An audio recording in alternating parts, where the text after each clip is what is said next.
ਸਤਿ ਸ਼੍ਰੀ ਅਕਾਲ ਜੀ। ਪੰਜਾਬ ਮੇਲ USA TV ਦੇਖ ਰਹੇ ਸਾਰੇ ਹੀ ਦਰਸ਼ਕਾਂ ਦਾ ਬਹੁਤ-ਬਹੁਤ ਸਵਾਗਤ ਹੈ। ਮੈਂ ਗਗਨਦੀਪ ਸੌਂਦੀ ਤੁਹਾਡੀ ਖਿਦਮਤ ਵਿੱਚ ਹਾਜ਼ਰ ਹਾਂ। ਔਰ ਜਦੋਂ ਅਸੀਂ ਗੱਲ ਪੰਜਾਬ ਦੀ ਕਰਦੇ ਹਾਂ ਤਾਂ ਕਹਿੰਦੇ ਨੇ ਕਿ ਪੰਜਾਬ ਦੀ ਜਿਹੜੀ ਧਰਤੀ ਹੈਗੀ ਹੈ ਇਹਦੇ ਉੱਤੇ ਵੰਨ-ਸੁਵੰਨੀਆਂ ਰੁੱਤਾਂ ਆਉਂਦੀਆਂ ਨੇ ਔਰ ਹਰ ਰੁੱਤ ਜਿਹੜੀ ਹੈਗੀ ਆ ਆਪਣੀ ਲਜ਼ਤ, ਆਪਣਾ ਜ਼ਾਇਕਾ, ਆਪਣਾ ਸਵਾਦ ਲੈ ਕੇ ਆਉਂਦੀ ਹੈ। ਔਰ ਇਸ ਵੇਲੇ ਜਦੋਂ ਗਰਮੀ ਦਾ ਮੌਸਮ ਹੈ ਤੇ ਗਰਮੀ ਦੇ ਮੌਸਮ ਦੇ ਵਿੱਚ ਬਹੁਤ ਕੁਝ ਸਾਨੂੰ ਜਿਹੜਾ ਹੈ ਉਹ ਸਿੱਖਣ ਨੂੰ ਮਿਲ ਰਿਹਾ ਹੈ, ਕਿਉਂਕਿ ਗਰਮੀ ਦੇ ਵਿੱਚ ਬੰਦੇ ਦਾ ਤਾਪਮਾਨ ਨਹੀਂ ਵਧਣਾ ਚਾਹੀਦਾ ਤੇ ਤਾਪਮਾਨ ਵੈਸੇ ਮੌਸਮ ਦਾ ਵੱਧ ਜਾਏ ਤਾਂ 100 ਵਾਰੀ ਵੱਧ ਜਾਏ। ਸੋ ਬਹੁਤ ਸਾਰੀਆਂ ਗੱਲਾਂ ਬਾਤਾਂ ਨੇ, ਕਿਉਂਕਿ ਬਦਲਦਾ ਹੋਇਆ ਮੌਸਮ ਤੇ ਬਦਲਦੇ ਹੋਏ ਲੋਕ ਬੜੀ ਤਕਲੀਫ ਦਿੰਦੇ ਆ। ਸੋ ਆਪਾਂ ਬਦਲੇ ਤਾਂ ਨਹੀਂ, ਤੁਹਾਡੇ ਨਾਲ ਫੇਰ ਹਾਜ਼ਰ ਹੋ ਗਏ ਹਾਂ, ਪਰ ਫੇਰ ਵੀ ਕੁਝ ਨਾ ਕੁਝ ਇਹੋ ਜਿਹਾ ਬਦਲਾਅ ਜਿਹੜਾ ਪੰਜਾਬ ਦੇ ਵਿੱਚ ਹੋਣਾ ਚਾਹੀਦਾ। ਕੁਝ ਇਹੋ ਜਿਹੀਆਂ ਗੱਲਾਂ ਬਾਤਾਂ ਜਿਨ੍ਹਾਂ ਨੂੰ ਵਿਚਾਰਨਾ ਚਾਹੀਦਾ, ਕੁਝ ਇਹੋ ਜਿਹੇ ਸੱਚ ਨੇ ਜਿਹੜੇ ਬੋਲਣੇ ਚਾਹੀਦੇ, ਕੁਝ ਇਹੋ ਜਿਹੇ ਰੀਤੀ ਰਿਵਾਜ, ਕੁਝ ਇਹੋ ਜਿਹੀਆਂ ਪਰੰਪਰਾਵਾਂ, ਕੁਝ ਇਹੋ ਜਿਹੇ ਸਿਧਾਂਤ ਜਿਨ੍ਹਾਂ ਉੱਤੇ ਵਿਚਾਰਨਾ ਚਾਹੀਦਾ ਕਿ ਇਹਨਾਂ ਨੂੰ ਕੀ ਗੱਲ ਮੁੜ ਸੁਰਜੀਤ ਕੀਤਾ ਜਾਵੇ। ਕੁਝ ਇਹੋ ਜਿਹੀਆਂ ਗੱਲਾਂ ਬਾਤਾਂ ਜਿਨ੍ਹਾਂ ਨੂੰ ਗੱਲਾਂ ਬਾਤਾਂ ਬਣਾ ਕੇ ਤਾਂ ਆਪਣੀ ਨਿੱਜੀ ਜ਼ਿੰਦਗੀ ਦੇ ਵਿੱਚ ਕੁਝ ਨਾ ਕੁਝ ਅਮਲ ਦੇ ਵਿੱਚ ਲਿਆਂਦਾ ਜਾਵੇ। ਸੋ ਬਹੁਤ ਸਾਰੀਆਂ ਗੱਲਾਂ ਨੇ ਔਰ ਗੱਲਾਂ ਵਿੱਚੋਂ ਗੱਲਾਂ ਕੱਢਣ ਵਾਸਤੇ ਮੇਰੇ ਖੱਬੇ ਹੱਥ ਬੈਠੇ ਨੇ ਸੰਜੀਵ ਜਸ਼ ਖੰਨਾ ਜੀ। ਜਸ਼ ਖੰਨਾ ਸਾਹਿਬ ਸਤਿ ਸ੍ਰੀ ਅਕਾਲ ਜੀ ਅਤੇ ਸਾਰੇ ਦਰਸ਼ਕਾਂ ਨੂੰ ਵੀ ਸਤਿ ਸ੍ਰੀ ਅਕਾਲ। ਅਤੇ ਆਪਾਂ ਇੱਕ ਗੱਲ ਬੜੀ ਤੁਹਾਡੀ ਫੜੀ ਮੈਂ ਕਿਹਾ, ਤੁਸੀਂ ਕਹਿੰਦੇ ਹੋ ਬੰਦੇ ਬਦਲ ਜਾਂਦੇ ਨੇ, ਬਾਕੀ ਬਦਲ ਜਾਂਦੇ ਨੇ, ਕਿਉਂਕਿ ਸਮੇਂ ਦੇ ਨਾਲ ਨਾਲ ਹਰ ਚੀਜ਼ 'ਚ ਬਦਲਾਵ ਆਉਂਦਾ ਹੈ ਔਰ ਬਦਲਾਵ ਕੁਦਰਤ ਦਾ ਨਿਯਮ ਹੈ। ਕਿਉਂ ਨਾ ਬੰਦੇ ਬਦਲਣ, ਪਰ ਜਿਹੜਾ ਬਦਲਾਵ ਹੋਵੇ ਨਾ ਵਧੀਆ ਹੋਵੇ। ਪੰਜਾਬ ਦੇ ਵਿੱਚ ਵੀ ਆਪਾਂ ਬਦਲਾਵ ਦੀ ਰਾਜਨੀਤੀ ਵਾਸਤੇ ਹੀ ਵੋਟਾਂ ਪਾਈਆਂ ਕਿ ਬਦਲਾਵ ਆਉਣਾ ਚਾਹੀਦਾ ਜੀ, ਉਹ ਵੀ ਅਸੀਂ ਉਡੀਕਦੇ ਪਏ ਹਾਂ। ਮੌਸਮ ਦੇ ਵਿੱਚ ਵੀ ਬਦਲਾਵ ਹੁੰਦਾ ਪਿਆ, ਪਰ ਆ ਜਿਹੜਾ ਬੰਦੇ ਬਦਲਣ ਦੀ ਗੱਲ ਹੈ ਨਾ, ਇਹ ਕਿਤੇ ਨਾ ਕਿਤੇ ਬਹੁਤ ਜ਼ਿਆਦਾ ਸੈਂਸਿਟਿਵ ਹੋ ਜਾਂਦਾ ਮਾਮਲਾ, ਜਿਹੜਾ ਆਪਾਂ ਪਿਛਲੇ ਦਿਨੀ ਦੇਖਿਆ। ਬਲਕਿ ਪਿਛਲੇ ਦਿਨੀ ਕੀ ਹਜੇ ਕੱਲ ਦੀ ਉਹ ਗੱਲ ਹੈ। ਹਾਂ ਬਿਲਕੁਲ, ਸਾਂਝੀਵਾਲਤਾ ਨੂੰ ਆਪਾਂ ਜ਼ਰੂਰ ਬਾਰ-ਬਾਰ ਦੁਹਰਾਈਏ। ਸਾਂਝੀਵਾਲਤਾ ਨੂੰ ਤਾਂ ਦੁਹਰਾਉਣਾ ਚਾਹੀਦਾ, ਕਿਉਂਕਿ ਪੰਜਾਬ ਦੀ ਧਰਤੀ ਤੋਂ ਇਹ ਸੰਦੇਸ਼ ਪੂਰੀ ਦੁਨੀਆ ਨੂੰ ਜਾਂਦਾ। ਸਾਡੇ ਗੁਰੂ ਸਾਹਿਬਾਨ ਨੇ ਇਹ ਸਾਨੂੰ ਸੰਦੇਸ਼ ਦਿੱਤਾ। ਤੇ ਪਟਿਆਲਾ ਦੀ ਧਰਤੀ ਤੇ ਜੋ ਵਾਪਰਿਆ ਕੱਲ ਦੀ ਘਟਨਾ ਹੈ, ਉਹਨੇ ਦਿਲ ਨੂੰ ਵੀ ਦੁਖਾਇਆ ਕਿ ਇਹ ਸਾਂਝੀਵਾਲਤਾ ਦੇ ਉਲਟ ਗੱਲਾਂ ਕਿਵੇਂ ਹੋਣ ਲੱਗ ਪਈਆਂ ਪੰਜਾਬ ਦੀ ਧਰਤੀ ਦੇ ਉੱਤੇ। ਦੇਖੋ, ਕਿਤੇ ਸੁਣਦੇ ਹੁੰਦੇ ਸੀਗੇ ਵੀ ਮਾਂ ਧਰਤੀਏ ਤੇਰੀ ਗੋਦ ਨੂੰ ਚੰਨ ਹੋਰ ਬਥੇਰੇ, ਮਗਦਾ ਨਹੀਂ ਵੇ ਸੂਰਜਾ ਕਮੀਆਂ ਦੇ ਵਿਹੜੇ। ਬਿਲਕੁਲ ਸਹੀ ਗੱਲ ਹੈ ਨਾ।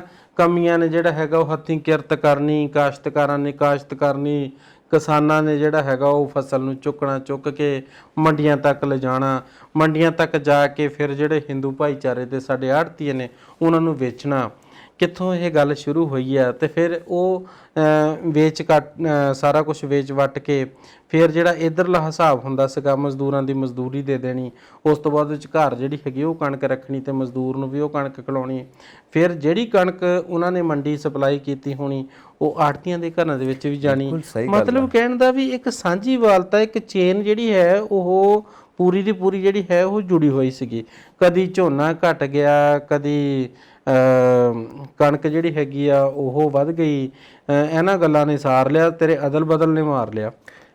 ਕਿਤੇ ਨਾ ਕਿਤੇ ਇਹ ਜਿਹੜੀ ਅਦਲਾ ਬਦਲੀ ਆ ਨਾ, ਇਹਦੇ ਨਾਲ ਸਾਡੀ ਏਕਤਾ ਨੂੰ, ਸਾਡੀ ਅਖੰਡਤਾ ਨੂੰ, ਸਾਡੀ ਭਾਈਚਾਰਕ ਸਾਂਝ ਨੂੰ ਬਿਲਕੁਲ ਸਹੀ ਗੱਲ ਆ। ਆਪਾਂ ਤੇ ਇਹੀ ਸੋਚਦੇ ਹਾਂ ਕਿ ਕਿਰਤ ਕਰੋ, ਨਾਮ ਜਪੋ, ਵੰਡ ਛਕੋ। ਇਹ ਰਾਹ ਸਾਨੂੰ ਗੁਰੂ ਨਾਨਕ ਸਾਹਿਬ ਨੇ ਵਿਖਾਈ ਤੇ ਅਸੀਂ ਇਹ ਕਿਹੜੀ ਰਾਹ ਤੁਰ ਪਏ ਹਾਂ? ਅਸੀਂ ਤਾਂ ਕੁਰਾਹੇ ਪੈ ਗਏ। ਤੇ ਸਾਨੂੰ ਕੁਰਾਹੇ ਪਾਉਣ ਵਾਲੇ ਕੌਣ ਲੋਕ ਨੇ, ਇਹਨਾਂ ਬਾਰੇ ਸਾਨੂੰ ਘੋਖਣਾ ਚਾਹੀਦਾ ਤੇ ਇਹਨਾਂ ਤੋਂ ਸਾਨੂੰ ਅਲਰਟ ਵੀ ਰਹਿਣਾ ਚਾਹੀਦਾ ਤੇ ਆਪਣੀ ਸੋਚ ਦਾ ਸਾਨੂੰ ਸਹੀ ਇਸਤੇਮਾਲ ਕਰਨਾ ਚਾਹੀਦਾ। ਸੰਜੀਵ ਜੀ, ਜਦੋਂ ਪਟਿਆਲੇ ਦਾ ਨਾ ਅਸੀਂ ਦਰਦ ਸੁਣਦੇ ਹਾਂ, ਦੁਖਾਂਤ ਸੁਣਦੇ ਹਾਂ, ਉਸ ਵੇਲੇ ਸਾਨੂੰ ਪਤਾ ਲੱਗਦਾ ਵੀ ਦੋ ਧਿਰਾਂ ਦੇ ਵਿੱਚ ਆਮੋ ਸਾਹਮਣਾ ਜਿਹੜਾ ਹੋਇਆ ਨਾ ਕੱਲ, ਤੇ ਉਹ ਸ਼ਿਵ ਸੈਨਾ ਇੱਕ ਪਾਸੇ ਸੀ, ਦੂਸਰੇ ਪਾਸੇ ਅਨੁਆਈ ਸੀ ਉਹਦੇ, ਦੂਸਰੇ ਪਾਸੇ ਜਿਹੜੀ ਹੈ ਉਹ ਸਿੱਖ ਜਥੇਬੰਦੀਆਂ ਦੀ ਗੱਲ ਕਰ ਲਈਏ, ਆਪਸ ਵਿੱਚ ਹੀ ਟਕਰਾਅ ਪੈਦਾ ਹੋ ਗਿਆ।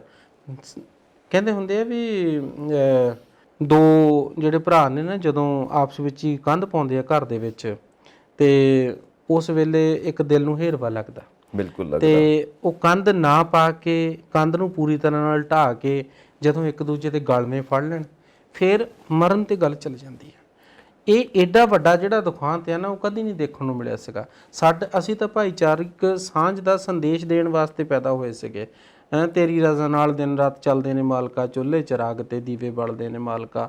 ਮੈਂ ਗਲਤ ਸੀ ਤੇ ਗਲਤ ਹਾਂ, ਕੁਝ ਠੀਕ ਬਖਸ਼ ਦੇ, ਉਹ ਆਪਣੀ ਰਜ਼ਾ ਵਿੱਚ ਰਹਿਣ ਦੀ ਤੌਫੀਕ ਬਖਸ਼ ਦੇ। ਹਰ ਬੰਦਾ ਆਪਣੀ ਰਜ਼ਾ ਵਿੱਚ ਰਹਿਣ ਦਾ ਜਿਹੜਾ ਹੈਗਾ ਨਾ, ਜਿਹੜੀ ਇਹੀ ਗੱਲ ਸਮਝਦੇ ਆਪਾਂ ਤੇ ਸਮਝਾਉਂਦੇ ਵੀ ਹਾਂ ਜੀ ਕਿ ਸਾਡੀ ਧਰਤੀ, ਕਿਉਂਕਿ ਪੰਜਾਬ ਦੇ ਉੱਤੇ ਕਿੰਨੇ ਲੋਕ ਆ ਕੇ ਵਸੇ ਨੇ। ਗੁਰੂ ਸਾਹਿਬਾਨ ਤੋਂ ਗੱਲ ਤੁਰਦੀ ਹੈ ਸਾਡੀ, ਜੀ ਉਸ ਤੋਂ ਪਹਿਲਾਂ ਕਹਿੰਦੇ ਨੇ ਵੇਦਾਂ ਦੀ ਰਚਨਾ ਵੀ ਜੋ ਇਤਿਹਾਸ ਕਹਿੰਦਾ ਪੰਜਾਬ ਦੀ ਧਰਤੀ ਤੇ ਹੋਈ। ਹੋਈ ਜੀ। ਕਿੰਨੇ ਸੂਫੀ ਸੰਤ ਫਕੀਰ ਆ ਕੇ ਇੱਥੇ ਵਸੇ, ਜੀ ਗੁਰੂ ਸਾਹਿਬਾਨ ਦੀਆਂ ਛੋਹਾਂ ਪ੍ਰਾਪਤ ਥਾਵਾਂ ਕਿੰਨੀਆਂ ਨੇ, ਕਿੱਥੇ ਕਿੱਥੇ ਉਹਨਾਂ ਨੇ ਕੀ ਕੀ ਕਾਰਜ ਕੀਤੇ। ਸ਼੍ਰੀ ਗੁਰੂ ਗ੍ਰੰਥ ਸਾਹਿਬ ਦੀ ਰਚਨਾ ਹੋਈ, ਠੀਕ ਹੈ, ਤੇ ਉੱਥੋਂ ਕਿੱਥੋਂ ਕਿੱਥੋਂ ਭਗਤਾਂ ਦੀਆਂ ਬਾਣੀਆਂ ਗੁਰੂ ਸਾਹਿਬ ਲੈ ਕੇ ਆਏ, ਕਿੰਨਾ ਕੁਝ ਵੇਖਿਆ, ਕਿੰਨੀਆਂ ਕੁਰਬਾਨੀਆਂ ਹੋਈਆਂ, ਔਰ ਸਾਂਝੀਵਾਲਤਾ ਨੂੰ ਬਚਾ ਕੇ ਰੱਖਿਆ। ਮਿਲ ਕੇ ਰਹੋ। ਇਹ ਸੰਦੇਸ਼, ਇਹ ਭਾਈਚਾਰੇ ਦਾ ਸੰਦੇਸ਼, ਇਹ ਗੁਰੂਆਂ ਪੀਰਾਂ ਦੀ ਧਰਤੀ ਦਾ ਸੰਦੇਸ਼ ਸਾਨੂੰ ਆਪਸ ਦੇ ਵਿੱਚ ਜੋੜਦਾ, ਮਿਲਾ ਕੇ ਰੱਖਦਾ। ਪਰ ਜਿਹੜੀ ਇਹ ਸਿਆਸਤ ਹੈ ਨਾ, ਇਹ ਸਾਨੂੰ ਤੋੜਦੀ ਆ, ਇਹ ਵੱਖਰਾ ਕਰਦੀ ਹੈ। ਇਹ ਕੱਲ ਵੀ ਸਿਆਸਤ ਦਾ ਹੀ ਸਾਰਾ ਖੇਲ ਚੱਲਿਆ। ਇਹ ਸਿਆਸਤ ਦਾ ਖੇਲ ਜਿਹੜਾ ਨਾ, ਇਹ ਜਦੋਂ ਤੱਕ ਅਸੀਂ ਨਹੀਂ ਸਮਝਦੇ ਉਦੋਂ ਤੱਕ ਅਸੀਂ ਬਾਰ-ਬਾਰ ਇਹ ਖੇਡਲੇ ਚੱਕਰ 'ਚ ਆ ਜਾਂਦੇ ਆ। ਸੋਸ਼ਲ ਮੀਡੀਆ ਉੱਤੇ ਜਦੋਂ ਦੇਖਿਆ ਨਾ ਵੀ ਇੱਕ ਸਿੱਖ ਭਰਾ ਹਿੰਦੂ ਦੇ ਜਿਹੜਾ ਹੈਗਾ ਉਹ ਡੰਡਾ ਮਾਰ ਰਿਹਾ, ਦੂਸਰੇ ਪਾਸੇ ਇੱਕ ਹਿੰਦੂ ਜਿਹੜਾ ਹੈਗਾ ਆ ਉਹ ਸਿੱਖ ਦੇ ਉੱਤੇ ਵਾਰ ਕਰ ਰਿਹਾ, ਡੰਡਾ ਮਾਰ ਰਿਹਾ, ਦਿਲ ਨੂੰ ਨਾ ਇੰਨਾ ਜ਼ਿਆਦਾ ਦੁੱਖ ਲੱਗਾ ਵੀ ਇਹ ਬੰਦੇ ਜਿਹੜੇ ਹੈਗੇ ਇਹ ਬਾਹਾਂ ਫੈਲਾ ਕੇ ਇੱਕ ਦੂਜੇ ਦਾ ਇੰਤਜ਼ਾਰ ਕਰਦੇ ਹੁੰਦੇ ਸੀ, ਭਾਈ ਅਸੀਂ ਤੁਹਾਡੇ ਨਾਲ ਰਲ ਕੇ ਮੋਢੇ ਨਾਲ ਮੋਢਾ ਜੋੜ ਕੇ ਖੜੇ ਆ। ਪੰਜਾਬ ਦੀ ਇਹ ਖਾਸੀਅਤ ਰਹੀ ਹੈ ਹੁਣ ਤੱਕ। ਹਾਂਜੀ, ਹੁਣ ਤੱਕ ਅਸੀਂ ਕਦੀ ਇੱਕ ਦੂਜੇ ਨਾਲ ਲੜੇ ਨਹੀਂ ਸੀਗੇ, ਪਰ ਇਸ ਲੜਾਈ ਨੇ ਸਾਬਤ ਕਰ ਦਿੱਤਾ ਵੀ ਭਾਈ ਬਾਹਰੀ ਤਾਕਤਾਂ ਜਿਹੜੀਆਂ ਨੇ ਉਹ ਸਾਡੇ ਉੱਤੇ ਹਾਵੀ ਹੋ ਰਹੀਆਂ ਨੇ। ਅਸੀਂ ਜੇ ਹੁਣ ਵੀ ਨਾ ਸੰਭਲੇ ਤਾਂ ਫਿਰ ਸਾਡਾ ਜਿਹੜਾ ਕਹਾਣ ਆ ਉਹ ਤੈਅ ਆ। ਬਿਲਕੁਲ, ਅਸੀਂ ਸਾਰੇ ਹੀ ਸਿੱਖ ਹਾਂ, ਗੁਰੂ ਨਾਨਕ ਪਾਤਸ਼ਾਹ ਦੇ ਸਿੱਖ ਹਾਂ, ਉਸੇ ਚੀਜ਼ ਨੂੰ ਲੈ ਕੇ ਤੁਰਦੇ ਹਾਂ ਜੀ। ਅਸੀਂ ਭਾਰਤ ਦੇ ਅੰਦਰ ਦੇਖਦੇ ਪਏ ਹਾਂ ਕਿੱਦਾਂ ਦਾ ਮਾਹੌਲ ਬਣਦਾ ਪਿਆ ਜੀ। ਕਿਤੇ ਅਸੀਂ ਦੇਖਦੇ ਹਾਂ ਕਿ ਹਿੰਦੂ ਮੁਸਲਿਮ ਭਾਈਚਾਰੇ ਦੇ ਉੱਤੇ ਕਿਤੇ ਨਾ ਕਿਤੇ ਅਸੀਂ ਦੇਖਦੇ ਹਾਂ ਹਮਲਾ ਹੁੰਦਾ। ਜੀ। ਕੱਲ ਪੰਜਾਬ ਦੀ ਧਰਤੀ ਦੇ ਉੱਤੇ ਇਹ ਹਮਲਾ ਹੋਇਆ ਕਿ ਜਿੱਥੇ ਧਰਮ ਜੋ ਸਾਨੂੰ ਆਪਸ 'ਚ ਜੋੜਦਾ ਹੈ, ਇਹ ਧਰਮ ਦੇ ਨਾਂ ਤੇ ਅਸੀਂ ਕੀ ਕਰਨ ਤੁਰ ਪਏ। ਸੋ ਇਹ ਗੱਲਾਂ ਜਿਹੜੀਆਂ ਨੇ, ਚਾਹੇ ਉਹ ਇਸਲਾਮ ਧਰਮ, ਚਾਹੇ ਉਹ ਹਿੰਦੂ ਧਰਮ, ਚਾਹੇ ਉਹ ਸਿੱਖ ਧਰਮ, ਚਾਹੇ ਉਹ ਈਸਾਈ ਧਰਮ, ਦੁਨੀਆ ਦਾ ਕੋਈ ਵੀ ਧਰਮ, ਚਾਹੇ ਉਹ ਬੁੱਧ ਧਰਮ, ਚਾਹੇ ਉਹ ਜੈਨ ਧਰਮ, ਜੀ, ਕਿੱਥੇ ਕਹਿੰਦੇ ਨੇ ਕਿ ਇੱਕ ਇਨਸਾਨ ਦੂਜੇ ਇਨਸਾਨ ਦੇ ਨਾਲ ਲੜੇ। ਸਾਰੇ ਤਾਂ ਹੀ ਕਹਿੰਦੇ ਨੇ ਇੱਕ ਇਨਸਾਨ ਦੂਜੇ ਇਨਸਾਨ ਨਾਲ ਮਿਲ ਕੇ ਰਵੇ। ਜੀ। ਤਾਂ ਸਾਰੇ ਧਰਮਾਂ ਦੀਆਂ ਸਿੱਖਿਆਵਾਂ ਇੱਕੋ, ਸਾਰੇ ਧਰਮਾਂ ਦੀ ਸੋਚ ਇੱਕੋ, ਤਾਂ ਫਿਰ ਇਹ ਝਗੜਾ ਕਿਸ ਗੱਲ ਦਾ? ਇਹ ਝਗੜਾ ਸਿਆਸਤ ਦਾ। ਇਹ ਸਿਆਸਤ ਨੇ ਹਮੇਸ਼ਾ ਝਗੜੇ ਖੜੇ ਕੀਤੇ ਨੇ। ਉੱਥੋਂ ਤੋਂ ਦੇਖ ਲਓ ਜਿੱਥੋਂ ਤੋਂ ਭਾਰਤ ਤੇ ਪਾਕਿਸਤਾਨ, ਜਿੱਥੋਂ ਪੰਜਾਬ ਦੀ ਵੰਡ ਹੋਈ ਤੇ ਪਾਕਿਸਤਾਨ ਬਣਿਆ ਪੰਜਾਬ ਦੇ ਵਿੱਚੋਂ, ਉੱਥੋਂ ਧਰਮ ਦੇ ਝਗੜੇ ਸ਼ੁਰੂ ਹੋ ਜਾਂਦੇ ਨੇ। ਜੇ ਤੁਸੀਂ ਉੱਥੋਂ ਪਿੱਛੇ ਵੀ ਚਲੇ ਜਾਓ, ਉੱਥੋਂ ਵੀ ਤੁਹਾਨੂੰ ਧਰਮ ਦੇ ਝਗੜੇ ਮਿਲਣਗੇ। ਮਤਲਬ ਇਹ ਧਰਮ ਦੇ ਝਗੜੇ ਕਿਉਂ? ਕਿਉਂਕਿ ਸਿਆਸਤ ਧਰਮ ਦੇ ਝਗੜੇ ਖੜੇ ਕਰਕੇ ਆਪਣੀ ਸਾਰੀ ਦੀ ਸਾਰੀ ਪਾਵਰ ਨੂੰ ਇਸਤੇਮਾਲ ਕਰਦੀ, ਕਿਉਂਕਿ ਸਿਆਸਤ ਨੂੰ ਪਤਾ ਹੈ ਕਿ ਸਾਡਾ ਜਿਹੜਾ ਮੁਲਕ ਹੈ ਨਾ, ਮੁੱਢ ਕਦੀਮ ਤੋਂ ਧਰਮ ਦਾ ਮੁਲਕ ਹੈ। ਤੇ ਧਰਮ ਕੀ ਹੁੰਦਾ, ਉਸ ਚੀਜ਼ ਨੂੰ ਸਮਝਣ ਦੀ ਬਜਾਏ ਅਸੀਂ ਸਿਆਸਤ ਦੇ ਚੱਕਰ 'ਚ ਜਾ ਕੇ ਆਪਸ 'ਚ ਲੜਨ ਲੱਗ ਪੈਂਦੇ ਹਾਂ। ਇੱਧਰ ਗੰਗਾ ਏ, ਉਧਰ ਮੱਕਾ ਏ। ਬਿਲਕੁਲ ਹੈ, ਇਹ ਸਰਾਸਰ ਧੱਕਾ ਏ। ਬਿਲਕੁਲ ਧੱਕਾ। ਰੱਬ ਨੂੰ ਲੱਭਦੇ ਫਿਰਦੇ ਆ, ਰੱਬ ਕਿਸੇ ਦਾ ਸੱਕਾ ਏ। ਅਸੀਂ ਰੱਬ ਦੇ ਕਰਕੇ ਲੜਦੇ ਆ, ਬਿਲਕੁਲ ਧਰਮਾਂ ਦੇ ਕਰਕੇ ਲੜਦੇ ਆ। ਸਾਨੂੰ ਆਪਣਤ ਭੁੱਲ ਗਈ ਆ। ਸਾਨੂੰ ਇਨਸਾਨ ਦੇ ਵਿੱਚੋਂ ਭਗਵਾਨ ਲੱਭਣ ਦੀ ਜਿਹੜੀ ਸਾਡੀ ਪਰੰਪਰਾ ਹੈਗੀ ਆ, ਕਿਤੇ ਨਾ ਕਿਤੇ ਮਨਫੀ ਹੋ ਗਈ ਆ। ਸੰਜੀਵ ਜੀ, ਸਿੱਧਾ ਸਾਦਾ ਬਿਆਨ ਦੇਣਾ ਹੈ। ਬਿਲਕੁਲ ਸਹੀ ਹੈ। ਹੱਕ ਖਾਦਾ ਤੇ ਨਾ ਖਾਣ ਦੇਣਾ ਹੈ। ਸਿੱਧਾ ਸਾਦਾ ਬਿਆਨ ਦੇਣਾ ਹੈ, ਹੱਕ ਖਾਦਾ ਤੇ ਨਾ ਖਾਣ ਦੇਣਾ ਹੈ। ਕੱਲੀ ਇਹ ਦੋ ਲਾਈਨਾਂ ਸੁਣ ਕੇ ਵਾਹ ਵਾਹ ਨਹੀਂ ਕਰਨੀ, ਵਿਚਲੀ ਗੱਲ ਵੱਲ ਵੀ ਧਿਆਨ ਦੇਣਾ ਹੈ। ਵਿਚਲੀ ਗੱਲ ਦਾ ਧਿਆਨ ਤੇ ਇਹੀ ਹੈ ਕਿ ਜਿਹੜੇ ਸਮਝਦਾਰ ਲੋਕ ਨੇ ਉਹ ਧਿਆਨ ਦੇਣਗੇ। ਵਿਚਲੀ ਗੱਲ ਇਹ ਹੈ ਕਿ ਜਦੋਂ ਤੁਸੀਂ ਸਮਝ ਜਾਂਦੇ ਹੋ ਕਿ ਸਾਨੂੰ ਆਪਸ 'ਚ ਲੜਾ ਕੇ ਫਾਇਦਾ ਕਿਹਨੂੰ ਹੋ ਰਿਹਾ, ਕਿਉਂਕਿ ਅਸੀਂ ਆਪਸ 'ਚ ਲੜਦੇ ਹਾਂ, ਸਾਡਾ ਤੇ ਫਾਇਦਾ ਨਹੀਂ ਹੈ, ਸਾਡਾ ਤੇ ਨੁਕਸਾਨ ਹੈ, ਸੱਟਾਂ ਲੱਗਣਗੀਆਂ ਤੇ ਪਤਾ ਨਹੀਂ ਕਿੰਨਾ ਟਾਈਮ ਲੱਗ ਜਾਏਗਾ ਉਹ ਜਿਹੜੇ ਫੱਟ ਨੇ ਉਹਨਾਂ ਨੂੰ ਭਰਨ ਨੂੰ। ਪਰ ਜਿਹੜਾ ਇਹ ਦੋਨਾਂ ਧਿਰਾਂ ਨੂੰ ਲੜਾ ਕੇ ਆਪਣਾ ਫਾਇਦਾ ਦੇਖ ਰਿਹਾ, ਉਹ ਕੌਣ ਹੈ? ਹਾਂ, ਮੈਂ ਉਂਗਲਾਂ ਖੜੀਆਂ ਕੀਤੀਆਂ ਸੀਗੀਆਂ। ਮੈਂ ਇਹ ਸਮਝਦਾ ਸੀਗਾ ਵੀ ਕਠਪੁਤਲੀ ਵਾਲਾ ਨਾ ਇਦਾਂ ਕਰਕੇ ਜਦੋਂ ਉਹ ਨਚਾਉਂਦਾ ਸੀਗਾ ਨਾ, ਉਹ ਕਿੰਨਾ ਸੋਹਣਾ ਲੱਗਦਾ ਹੁੰਦਾ ਸੀਗਾ। ਹਾਂਜੀ, ਪਰ ਉਹ ਕਠਪੁਤਲੀਆਂ ਤੱਕ ਹੀ ਠੀਕ ਸੀ, ਪਰ ਹੁਣ ਅਸੀਂ ਆਪ ਕਠਪੁਤਲੀਆਂ ਬਣ ਗਏ ਪੰਜਾਬ ਦੇ ਵਿੱਚ। ਬਿਲਕੁਲ ਸਹੀ ਗੱਲ ਹੈ। ਇੱਕ ਪਾਸੇ ਅਸੀਂ ਸਿਆਸਤਾਂ ਦੀ ਗੱਲ ਕਰੀ ਜਾਂਦੇ ਹਾਂ, ਦੂਜੇ ਪਾਸੇ ਬਿਜਲੀ ਦਾ ਜਿਹੜਾ ਹੈਗਾ ਆ ਉਹ ਐਡਾ ਵੱਡਾ ਸੰਕਟ ਹੈ ਜਿਹੜਾ ਖੜਾ ਹੋ ਲੜੀ ਵੀ ਜਾਂਦੇ ਆ, ਉਹਦੇ ਨਾਲ ਵੀ ਲੜੀ ਜਾਂਦੇ ਆ। ਅਸੀਂ ਪੱਖੀਆਂ ਵੀ ਜਿਹੜੀਆਂ ਹੈਗੀਆਂ ਉਹ ਝੱਲੀ ਜਾਂਦੇ ਆ। ਮਾਈਆ ਢੋਲ ਸਪਾਈ ਆਵੇ, ਕੋਈ ਹੋਰ ਸੁਣਾ ਗੱਲਬਾਤ ਵੇ, ਕਲਕੱਤਿਓਂ ਪੱਖੀ ਲਿਆ ਦੇਵੇ, ਝੱਲੂਗੀ ਸਾਰੀ ਰਾਤ। ਹੁਣ ਕਲਕੱਤੇ ਜਾਣ ਵਾਸਤੇ ਕਿਰਾਇਆ ਕਿੱਥੋਂ ਲਿਆਈਏ? ਮਹਿੰਗਾਈ ਵੀ ਵੱਧ ਗਈ, ਮਹਿੰਗਾਈ ਨਾਲ ਵੀ ਲੜੀ ਜਾਂਦੇ ਆ। ਹਾਂਜੀ, ਅਸੀਂ ਤਾਂ ਸਵੇਰ ਤੋਂ ਲੈ ਕੇ ਸ਼ਾਮ ਤੱਕ ਜ਼ਿੰਦਗੀ ਨੂੰ ਜਿਉਣ ਵਾਸਤੇ, ਜ਼ਿੰਦਗੀ ਦੀਆਂ ਲੋੜਾਂ ਪੂਰੀਆਂ ਕਰਨ ਵਾਸਤੇ ਲੜੀ ਜਾਂਦੇ ਆ। ਤੇ ਆ ਕਿੱਧਰ ਨੂੰ ਲੜਨ ਤੁਰ ਪਏ? ਸਾਨੂੰ ਤਾਂ ਆ ਨਿੱਕੇ ਨਿੱਕੇ ਮਸਲੇ ਸਾਡੇ ਜਿਹੜੇ ਜ਼ਿੰਦਗੀ ਦੇ ਨੇ ਕਿ ਜਿਉਣਾ ਕਿਵੇਂ ਹੈ, ਸਰਵਾਈਵਲ ਕਿਵੇਂ ਹੈ, ਉਹ ਨਹੀਂ ਹੱਲ ਹੁੰਦੇ ਪਏ ਤੇ ਅਸੀਂ ਆ ਕਿਹੜੇ ਰਾਹ ਤੁਰ ਪਏ। ਇਸ ਕਰਕੇ ਸਾਨੂੰ ਸਮਝਦਾਰੀ ਨਾਲ ਕੰਮ ਲੈਣਾ ਚਾਹੀਦਾ। ਬਿਲਕੁਲ ਇਹ ਜਿਹੜੀਆਂ ਗੱਲਾਂ ਨੇ ਇਹ ਗੱਲਾਂ ਨਹੀਂ, ਸਾਨੂੰ ਇੱਕ ਦੂਜੇ ਦੇ ਨਾਲ ਖੜੇ ਹੋ ਕੇ ਸਾਂਝੀ ਵਾਲਤਾ ਨੂੰ ਕਾਇਮ ਰੱਖਦੇ ਹੋਏ ਇੱਕ ਦੂਜੇ ਦੇ ਮੁਸੀਬਤਾਂ ਦੇ ਸਹਾਰੇ ਬਣ ਕੇ ਜਿਵੇਂ ਹੁਣ ਤੱਕ ਬਣਦੇ ਤੁਰੇ ਆ ਰਹੇ ਆ ਉਦਾਂ ਹੀ ਪੰਜਾਬ ਦੇ ਅੰਦਰ ਸੰਭਾਲਣ ਦੀ ਲੋੜ ਆ, ਸਾਨੂੰ ਸੰਭਾਲਣ ਦੀ ਲੋੜ ਆ। ਬਿਲਕੁਲ। ਕਹਿੰਦੇ ਮੂਰਖ ਬੰਦਾ ਜਿਹੜਾ ਹੈਗਾ ਉਹ ਸ਼ਾਇਦ ਵੀ ਡੋਲ ਦਿੰਦਾ, ਤੇ ਜਿਹੜਾ ਸਿਆਣਾ ਬੰਦਾ ਉਹ ਜ਼ਹਿਰ ਵੀ ਸਾਂਭ ਕੇ ਰੱਖਦਾ, ਕੀ ਪਤਾ ਕਿਹੜੇ ਵੇਲੇ ਕੰਮ ਆ ਜਾਏ। ਬਿਲਕੁਲ ਸਹੀ। ਸੋ ਇਹ ਜਿਹੜੀਆਂ ਚੀਜ਼ਾਂ ਨੇ, ਹੁਣ ਮਹਿੰਗਾਈ ਦਾ ਦੌਰ ਤੁਸੀਂ ਦੇਖ ਲਓ। ਮੈਂ ਤੁਹਾਨੂੰ ਦੱਸਦਾ ਵੀ ਇੱਕ ਨਾ ਮੁੰਡਾ, ਹਾਂਜੀ ਸਾਡੇ ਪਿੰਡੋਂ ਹੀ ਆ, ਤੇ ਇੱਕਦਮ ਨਾ ਅੰਦਰ ਗਿਆ ਆ, ਕੁੰਡਾ ਲਾਇਆ ਤੇ ਲਾ ਕੇ ਤੇ ਪੱਖੇ ਨੂੰ ਨਾ ਇੱਕਦਮ ਉਹਨੇ ਰੱਸਾ ਪਾ ਲਿਆ। ਅੱਛਾ। ਹਾਂਜੀ, ਰੱਸਾ ਪਾ ਲਿਆ ਤਾਂ ਅਸੀਂ ਬਥੇਰਾ ਸਮਝਾਇਆ, ਨਾ ਕਰ ਇਦਾਂ, ਨਾ ਕਰ ਇਦਾਂ, ਨਾ ਕਰ, ਪਰ ਅਗਲੇ ਦੀ ਮਰਜ਼ੀ ਭਾਈ, ਹੈ ਨਾ। ਤੇ ਐਂ ਕਰਕੇ ਰੱਸਾ ਪਾ ਕੇ ਤਾਂ ਐਂ ਕਰਕੇ ਖਿੱਚ ਲਿਆ ਪੱਖਾ ਥੱਲੇ ਨੂੰ ਲਾ ਕੇ। ਮੈਂ ਕਿਹਾ ਕਿੱਥੇ ਨੂੰ ਚੱਲਾਂ? ਕਹਿੰਦਾ ਵੇਚਣ ਚੱਲਾਂ। ਕਿ ਨਾ ਤਾਂ ਕਹਿੰਦਾ ਬਿਜਲੀ ਆਉਂਦੀ ਹੈ ਤੇ ਮਹਿੰਗਾਈ ਉਦਾਂ ਬਹੁਤ ਹੈ। ਅੱਛਾ, ਤੁਸੀਂ ਜਿਹੜੀ ਗੱਲ ਸੁਣਾਈ ਹੈ ਨਾ, ਮੈਨੂੰ ਵੀ ਇੱਕ ਗੱਲ ਚੇਤੇ ਆ ਗਈ। ਜੀ। ਇੱਕ ਮੁੰਡਾ ਸੀ, ਉਹ ਤਾਂ ਕੱਦ ਨਹੀਂ ਵੱਧਦਾ ਪਿਆ ਸੀ। ਹਾਂਜੀ। ਉਹ ਬੜੀਆਂ ਦਵਾਈਆਂ, ਬੜੇ ਵੈਦ ਹਕੀਮ, ਬੜੇ ਡਾਕਟਰ ਪੁੱਛ ਕੇ ਥੱਕ ਗਏ, ਉਹਦਾ ਕੱਦ ਨਾ ਵਧੇ। ਕਿਸੇ ਸਿਆਣੇ ਨੇ ਕਿਹਾ ਇਹਦਾ ਨਾਂ ਰੱਖ ਦਿਓ ਮਹਿੰਗਾਈ ਲਾਲ, ਦੇਖਿਓ ਫਿਰ ਕੱਦ ਵੱਧਦਾ ਇਹਦਾ ਕਿੱਦਾਂ ਵੱਧਦਾ। ਹਾਂ। ਸੋ ਗੱਲਾਂ ਚੋਂ ਗੱਲ ਜਿਹੜੀ ਆਪਾਂ ਸ਼ੁਰੂਆਤ ਕੀਤੀ ਆ, ਉਹ ਗੱਲਾਂ ਚੋਂ ਗੱਲ ਤਾਂ ਇਦਾਂ ਹੀ ਨਿਕਲਦੀ ਹੈ ਕਿ ਬਿਜਲੀ ਦਾ ਸੰਕਟ ਵੀ ਉੱਥੇ ਹੀ, ਪਾਣੀ ਦਾ ਸੰਕਟ ਵੀ ਉੱਥੇ ਹੀ, ਬਿਲਕੁਲ ਉੱਥੇ, ਮਹਿੰਗਾਈ ਦਾ ਸੰਕਟ ਵੀ ਉੱਥੇ ਹੀ। ਹਾਂਜੀ। ਹੁਣ ਸਿੱਖਿਆ ਦਾ ਸੰਕਟ ਵੀ ਹੈ, ਸਿਹਤ ਸੁਵਿਧਾਵਾਂ ਦਾ ਸੰਕਟ ਆ, ਤੇ ਵਿਰੋਧੀ ਧਿਰਾਂ ਜਿਹੜੀਆਂ ਨੇ ਉਹ ਰੋਲਾ ਪਾਉਂਦੀਆਂ ਪਈਆਂ, ਉਹਨਾਂ ਨੇ ਵੀ ਸੰਕਟ ਖੜਾ ਕਰ ਦਿੱਤਾ ਕਿ ਮਾਨ ਸਾਹਿਬ ਨਾ ਆਪਣਾ ਸਾਰਾ ਪੰਜਾਬ ਦਿੱਲੀ ਦੇ ਹੱਥਾਂ ਵਿੱਚ ਦੇ ਕੇ ਆ ਗਏ ਨੇ। ਹੁਣ ਦਿੱਲੀ ਤੋਂ ਸਾਡਾ ਪੰਜਾਬ ਚੱਲਦਾ, ਦਿੱਲੀ ਦੀ ਸਰਕਾਰ ਸਾਡਾ ਪੰਜਾਬ ਚਲਾਉਂਦੀ ਹੈ। ਦੇਖੋ ਵਿਰੋਧੀਆਂ ਦਾ ਕਹਿਣਾ ਸਿਰ ਮੱਥੇ ਪਰ ਨਾਲਾ ਫੇ ਉੱਥੇ ਦਾ ਉੱਥੇ। ਦੇਖੋ ਵਿਰੋਧੀਆਂ ਨੇ ਕਹਿਣਾ, ਉਹਨਾਂ ਨੇ ਕਹਿ ਕੇ ਹਟ ਜਾਣਾ। ਹੌਲੀ ਹੌਲੀ ਭਗਵੰਤ ਮਾਨ ਉਹਨਾਂ ਨੂੰ ਹੌਲੀ ਹੌਲੀ ਸਿਆਸਤ ਖੇਡਣੀ ਵੀ ਆ ਜਾਣੀ ਹੈ, ਇਹ 'ਚ ਕੋਈ ਸ਼ੱਕ ਨਹੀਂ, ਕੋਈ ਸ਼ੱਕ ਨਹੀਂ। ਪਰ ਭਗਵੰਤ ਮਾਨ ਉਹਨਾਂ ਨੂੰ ਪਹਿਲੇ ਸਟੈਪ ਉੱਤੇ ਆਪਣੇ ਆਪ ਨੂੰ ਮਜ਼ਬੂਤ ਰੱਖਣਾ ਚਾਹੀਦਾ ਸੀਗਾ। ਹਾਂਜੀ। ਆਪਣੇ ਆਪ ਨੂੰ ਵੇਚਣਾ ਨਹੀਂ। ਅਸੀਂ ਪੰਜਾਬੀ ਆ। ਇਹ ਗੱਲ ਕਹਿ ਦੇਣੀ ਕਿ ਹੁਣ ਜਿਹੜੀ ਸਰਕਾਰ ਹੈ ਉਹ ਪਿੰਡ ਦੀਆਂ ਸੱਥਾਂ ਦੇ ਵਿੱਚੋਂ ਚੱਲਿਆ ਕਰੂਗੀ, ਤੇ ਪਿੰਡ ਦੇ ਬਜ਼ੁਰਗ ਚਲਾਇਆ ਕਰਨਗੇ, ਕੱਲਾ ਪਿੰਡ ਜਿਹੜਾ ਹੈ ਉਹ ਆਪਣੇ ਆਪ ਦੇ ਵਿੱਚ ਪੰਜਾਬ ਸਰਕਾਰ ਹੈ। ਸੋ ਇਹ ਜਿਹੜੇ ਬਿਆਨ ਦੇਣੇ, ਕਹਿੰਦੇ ਹੁੰਦੇ ਆ ਵੀ ਕਹਿਣੀ ਤੇ ਕਰਨੀ ਵਿੱਚ ਜਦੋਂ ਫਰਕ ਆ ਜਾਏ ਨਾ, ਤੇ ਫਿਰ ਬੰਦੇ ਦਾ ਅਕਸ ਉਹ ਪਹਿਲਾਂ ਵਾਲਾ ਨਹੀਂ ਹੁੰਦਾ। ਇਹਨਾਂ ਨੇ ਕੀ ਕੀਤਾ, ਜਦੋਂ ਇਲੈਕਸ਼ਨ ਹੁੰਦੇ ਸੀਗੇ ਉਦੋਂ ਕੁੱਜੇ ਵਿੱਚ ਸਮੁੰਦਰ ਬੜੇ ਬੰਦ ਕੀਤੇ, ਲੋਕਾਂ ਨੂੰ ਐਂ ਕਰਕੇ ਦਿੱਤੇ ਜਾਂਦੇ ਹੁੰਦੇ ਸੀਗੇ ਵੀ ਆ ਵੀ ਲੈ ਫੜ, ਤੂੰ ਵੀ ਕੁੱਜਾ ਫੜ ਲੈ, ਸਮੁੰਦਰ ਇਹਦੇ ਵਿੱਚ ਬੰਦ ਕੀਤਾ ਹੋਇਆ। ਹਾਂਜੀ ਹਾਂਜੀ। ਤੇ ਕਹਿੰਦੇ ਹੁੰਦੇ ਆ ਵੀ ਛੱਪੜ ਵਿੱਚ ਸਮੁੰਦਰੀ ਛੱਲਾਂ ਕਿੱਥੇ ਲੱਭਦੀਆਂ ਨੇ, ਤੇ ਦੂਜੀ ਵਾਰੀ ਪਹਿਲੀਆਂ ਗੱਲਾਂ ਕਿੱਥੇ ਲੱਭਦੀਆਂ ਨੇ। ਇਹ ਗੱਲਾਂ ਜਿਹੜੀਆਂ ਨੇ ਇਹ ਉਦੋਂ ਤਾਂ ਇਹਨਾਂ ਨੇ ਕੱਢ ਦਿੱਤੀਆਂ, ਪਰ ਹੁਣ ਜਿਹੜਾ ਹੈਗਾ ਉਹਨਾਂ ਨੂੰ ਪਤਾ ਲੱਗਦਾ ਵੀ ਉਹ ਗੱਲਾਂ ਸਾਡੇ ਮੂੰਹ ਦੇ ਉੱਤੇ ਆ ਕੇ ਪੈ ਰਹੀਆਂ। ਹੁਣ ਕੁੱਜੇ ਵਿੱਚ ਸਮੁੰਦਰ ਇਹਨਾਂ ਨੇ ਬੰਦ ਕਿਸ ਤਰੀਕੇ ਨਾਲ ਕੀਤਾ, ਸਰਕਾਰ ਦਾ ਜਿਹੜਾ ਹੈ ਨਾ, ਅਸੀਂ ਬਿਜਲੀ ਸੰਕਟ ਉੱਤੇ ਵੀ ਚਰਚਾ ਕਰ ਰਹੇ ਹਾਂ, ਅਸੀਂ ਨਾਲ ਦੇ ਨਾਲ ਸਿੱਖਿਆ ਦੇ ਉੱਤੇ ਵੀ ਗੱਲ ਕਰ ਰਹੇ ਹਾਂ, ਮਹਿੰਗਾਈ ਵੀ ਜ਼ੋਰਾਂ ਉੱਤੇ ਹੈਗੀ ਆ, ਫਿਰ ਨਿਆਂ ਪ੍ਰਣਾਲੀ, ਨਿਆਂ ਵਿਵਸਥਾ ਬੜੀ ਜਿਹੜੀ ਹੈਗੀ ਕਮਜ਼ੋਰ ਹੁੰਦੀ ਜਾ ਰਹੀ ਆ। ਜਿਹੜਾ ਕਾਨੂੰਨ ਹੈਗਾ ਆ ਉਹ ਆਪਣਾ ਕੰਮ ਨਹੀਂ ਚੰਗੇ ਤਰੀਕੇ ਨਾਲ ਕਰ ਰਿਹਾ। ਮੈਨੂੰ ਇਹ ਕਹਿਣ ਲੱਗਿਆ ਵੀ ਜਿਹੜੇ ਹੈਗੀ ਆ ਕੋਈ ਬਹੁਤਾ ਜ਼ਿਆਦਾ ਡਰ ਨਹੀਂ ਲੱਗ ਰਿਹਾ ਇਸ ਵੇਲੇ, ਕਿਉਂਕਿ ਡਰਿਆ ਤਾਂ ਸਾਰਾ ਪੰਜਾਬ ਫਿਰਦਾ ਵੀ ਇੱਥੋਂ ਦੀ ਜਿਹੜੀ ਨਿਆਂ ਵਿਵਸਥਾ ਹੈਗੀ ਇੰਨੀ ਡਾਵਾਂਡੋਲ ਹੋ ਚੁੱਕੀ ਆ ਵੀ ਕਿਸੇ ਵੇਲੇ ਵੀ ਕਿੱਧਰੋਂ ਤੀਰ ਆ ਕੇ ਤੁਹਾਡੇ ਹਿਰਦੇ ਵਿੱਚ ਵੱਜ ਜਾਣਾ ਉਹਦਾ ਕੋਈ ਪਤਾ ਨਹੀਂ ਹੈਗਾ। ਪੁਲਿਸ ਐਡਮਿਨਿਸਟ੍ਰੇਸ਼ਨ ਇਹਦੇ ਉੱਤੇ ਵੀ ਗੱਲਾਂ ਹੁੰਦੀਆਂ ਨੇ ਕਿ ਆ ਜਿਹੜੀਆਂ ਬਦਲੀਆਂ ਹੁੰਦੀਆਂ ਨੇ ਆਫੀਸਰਸ ਦੀਆਂ, ਇਹ ਜਿਹੜੀ ਲੌਬਿੰਗ ਹੁੰਦੀ ਆ ਆਫੀਸਰਸ ਦੀ, ਇਹ ਫਲਾਣੇ ਧਿਰ ਦਾ ਆਫੀਸਰ ਹੈ, ਇਹ ਫਲਾਣੇ ਧਿਰ ਦਾ ਆਫੀਸਰ ਹੈ, ਤੇ ਫਿਰ ਆਮ ਆਦਮੀ ਪਾਰਟੀ ਤੇ ਨਵੀਂ ਆਈ, ਇਹਦੇ ਧਿਰ ਦਾ ਤੇ ਕੋਈ ਆਫੀਸਰ ਹੈ ਨਹੀਂ, ਜਦ ਕਿ ਆਫੀਸਰ ਤੇ ਸਭ ਦੇ ਸਾਂਝੇ ਹੁੰਦੇ ਨੇ, ਉਹਨਾਂ ਨੂੰ ਤੇ ਸੰਵਿਧਾਨ ਦੇ ਮੁਤਾਬਿਕ ਕੰਮ ਕਰਨ ਦਿਓ ਨਾ ਯਾਰ, ਉਹਨਾਂ ਨੂੰ ਕਿਉਂ ਤੁਸੀਂ ਬਦਲੀਆਂ ਕਰਕੇ ਉਹਨਾਂ ਦਾ ਸਿਆਸੀਕਰਨ ਕਰੀ ਜਾਂਦੇ ਹੋ? ਸੰਜੀਵ ਜੀ, ਜਿੰਨਾ ਚਿਰ ਨਾ ਹਿਲਜੁਲ ਨਹੀਂ ਹੁੰਦੀ ਨਾ, ਬੰਦੇ ਦੇ ਅਸਤਿਤਵ ਦਾ, ਉਹਦੀ ਹੋਣ ਦਾ ਪਤਾ ਨਹੀਂ ਲੱਗਦਾ। ਐਮਐਲਏ ਜਾ ਕੇ ਤਾਂ ਕਿਸੇ ਸਕੂਲ ਦੇ ਵਿੱਚ ਮੈਡਮ ਨੂੰ ਕਹਿਣ ਲੱਗ ਪੈਂਦੇ ਆ, ਕਿਸੇ ਦਫ਼ਤਰ ਦੇ ਵਿੱਚ ਜਾ ਕੇ ਕਲਰਕ ਨੂੰ ਕਹਿਣ ਲੱਗ ਪੈਂਦੇ ਆ। ਉਹ ਤੁਸੀਂ ਇਹ ਸੋਚੋ ਵੀ ਪੂਰੀ ਦੀ ਪੂਰੀ ਬਿਊਰੋਕ੍ਰੇਸੀ ਤੁਹਾਡੀ ਆਪਣੀ ਹੈ। ਬਿਊਰੋਕ੍ਰੇਸੀ ਜਿਹੜੀ ਹੈਗੀ ਆ ਉਹ ਤੁਸੀਂ ਤਾਂ 5 ਸਾਲ ਵਾਸਤੇ ਆਏ ਆ।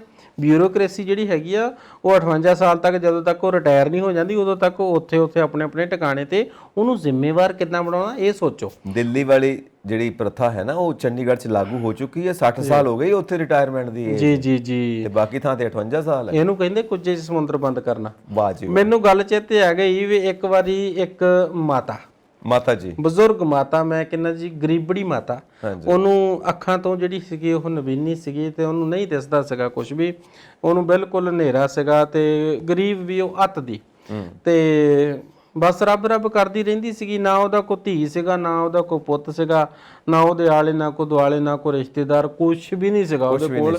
ਗਰੀਬ ਵੀ ਉਹ ਬਹੁਤ ਜ਼ਿਆਦਾ। ਬਸ ਇਹ ਰੱਬ ਜੀ ਕਰਦੇ ਰਹਿਣਾ 24 ਘੰਟੇ। ਉਹਨੇ ਇੱਕ ਦਿਨ ਰੱਬ ਜੀ ਪ੍ਰਗਟ ਹੋ ਗਏ। ਅੱਛਾ, ਹਾਂਜੀ, ਰੱਬ ਜੀ ਪ੍ਰਗਟ ਹੋ ਗਏ। ਰੱਬ ਜੀ ਕਹਿੰਦੇ ਤੂੰ ਮੇਰੀ ਇੰਨੀ ਉਪਮਾ ਕੀਤੀ ਹੈਗੀ ਆ, ਅਰਦਾਸਾਂ ਕੀਤੀਆਂ ਭਾਈ, ਮੇਰੀ ਭਗਤੀ ਕੀਤੀ ਆ, ਤੂੰ ਦੱਸ ਮਾਏ ਤੈਨੂੰ ਚਾਹੀਦਾ ਕੀ ਹੈਗਾ, ਪਰ ਤੂੰ ਮੰਗ ਇੱਕੋ ਹੀ ਮੰਗੀ। ਅੱਛਾ ਜੀ, ਹਾਂ, ਮੰਗ ਤੂੰ ਇੱਕੋ ਹੀ ਮੰਗਣੀ ਹੈਗੀ ਆ, ਤੇਰੀ ਮੈਂ ਇੱਕ ਮੰਗ ਪੂਰੀ ਕਰ ਦੇਣੀ ਆ।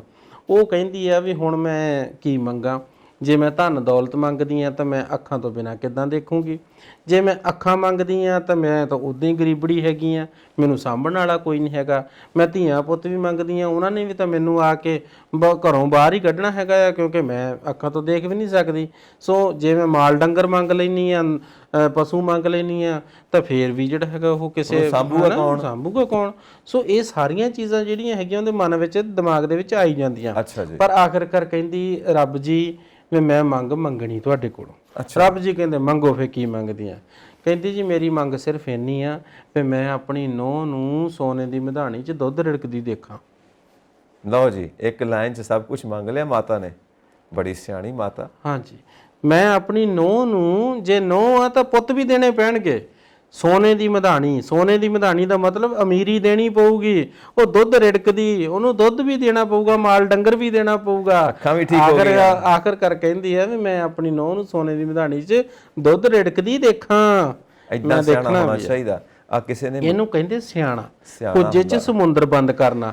ਇਹ ਕੰਮ ਜਿਹੜਾ ਹੈ ਇਹ ਪਹਿਲਾਂ ਭਗਵੰਤ ਮਾਨ ਹੁਣਾਂ ਨੇ ਕਰਨ ਦੀ ਕੋਸ਼ਿਸ਼ ਕੀਤੀ, ਪਰ ਕੁੱਜੇ 'ਚ ਸਮੁੰਦਰ ਕਦੀ ਬੰਦ ਨਹੀਂ ਹੁੰਦੇ। ਇੱਕ ਤੇ ਇੱਕ ਦੋ ਨਹੀਂ ਹੁੰਦੇ, ਬਣ ਜਾਂਦੇ 11 ਨੇ। ਆਪ ਫਿਰ ਚੱਲ ਕੇ ਬਣਾਉਣਾ ਪੈਂਦਾ ਏ ਰਾਹਾਂ ਨੂੰ। ਕਿਹੜਾ ਬੰਨ ਮਾਰੂ ਹੁਣ ਵਗਦਿਆਂ ਦਰਿਆਵਾਂ ਨੂੰ। ਬਿਲਕੁਲ ਸਹੀ ਗੱਲ ਹੈ। ਦਰਿਆਵਾਂ ਦੀ ਗੱਲ ਉਤੋਂ ਫਿਰ ਮੈਨੂੰ ਨਜਾਇਜ਼ ਮਾਈਨਿੰਗ ਯਾਦ ਆ ਜਾਂਦੀ ਹੈ। ਕਿਸੇ ਨਾ ਕਿਸੇ ਗੱਲ ਤੋਂ ਕੁਝ ਨਾ ਕੁਝ ਗੱਲ ਮੈਨੂੰ ਯਾਦ ਆ ਜਾਂਦੀ ਆ। ਆ ਜਿਹੜੀ ਤੁਸੀਂ ਕੀਤੀ ਹੈ ਨਾ ਭਗਵਾਨ ਤੋਂ, ਪਰਮਾਤਮਾ ਤੋਂ ਮੰਗਣ ਦੀ ਗੱਲ, ਏਦਾਂ ਹੀ ਕਿਸੇ ਨੇ ਅਰਦਾਸ ਕੀਤੀ, ਉਹ ਆ ਗਏ ਪਰਮਾਤਮਾ ਕਹਿੰਦੇ ਦੱਸ ਕੀ ਚਾਹੀਦਾ? ਕਹਿੰਦੇ ਪੈਟਰੋਲ ਬਹੁਤ ਮਹਿੰਗਾ ਹੋ ਗਿਆ, 5-10 ਲੀਟਰ ਪੈਟਰੋਲ ਹੀ ਦੇ ਦਿਓ। ਪਰਮਾਤਮਾ ਕਹਿੰਦੇ ਸੌਰੀ, ਮੇਰੇ ਵੱਸ ਦੀ ਗੱਲ ਨਹੀਂ, ਗਾਇਬ ਹੀ ਹੋ ਗਏ। ਸੋ ਜਿਹੜੀ ਤੁਸੀਂ ਇਹ ਗੱਲਾਂ 'ਚ ਗੱਲ ਕੀਤੀ ਸੀ ਨਾ, ਇੱਕ ਉਹ ਕੁੱਜੇ 'ਚ ਸਮੁੰਦਰ ਬੰਦ ਕਰਨ ਵਾਲੀ, ਉਹਦੇ 'ਚ ਇੱਕ ਪੰਚਾਇਤ ਦੀ ਗੱਲ ਕੀਤੀ ਤੁਸੀਂ ਕਿ ਸੱਥਾਂ ਤੋਂ ਹੁਣ ਚੱਲਿਆ ਕਰੂਗਾ ਪੰਜਾਬ ਦਾ ਸਾਰਾ ਅਰਥਚਾਰਾ ਵੀ, ਪ੍ਰਸ਼ਾਸਨ ਵੀ, ਸਭ ਕੁਝ। ਉਹ ਮੇਰਾ ਖਿਆਲ ਉਹਨਾਂ ਦਾ ਸੰਕੇਤ ਇੱਧਰ ਨਾ ਹੋਵੇ ਕਿਤੇ ਕਿ ਸਾਡਾ ਜਿਹੜਾ ਪੰਜਾਬ ਆ ਸ਼ੁਰੂ ਤੋਂ ਹੀ ਪਿੰਡਾਂ ਦੀ ਧਰਤੀ ਰਹੀ ਹੈ, ਬਲਕਿ ਭਾਰਤ ਦੀ ਪਿੰਡਾਂ ਦੀ ਧਰਤੀ ਰਹੀ ਹੈ। ਕਹਿੰਦੇ ਨੇ ਕਿਸੇ ਜ਼ਮਾਨੇ ਦੇ ਵਿੱਚ ਪੰਚਾਇਤਾਂ ਇੰਨੀਆਂ ਮਜ਼ਬੂਤ ਹੁੰਦੀਆਂ ਸੀ ਕਿ ਜਿਹੜੇ ਪਿੰਡ ਦੇ ਝਗੜੇ ਸੀ ਨਾ, ਉਹ ਸਾਰੇ ਪੰਗੇ ਉਹ ਪੰਚਾਇਤ, ਪੰਚ ਪਰਮੇਸ਼ਵਰ ਉੱਥੇ ਬਹਿ ਕੇ ਨਿਪਟਾ ਦਿੰਦੇ ਸੀ। ਕਿਤੇ ਬਾਹਰ ਜਾਣ ਦੀ ਲੋੜ ਨਹੀਂ ਪੈਂਦੀ ਸੀ।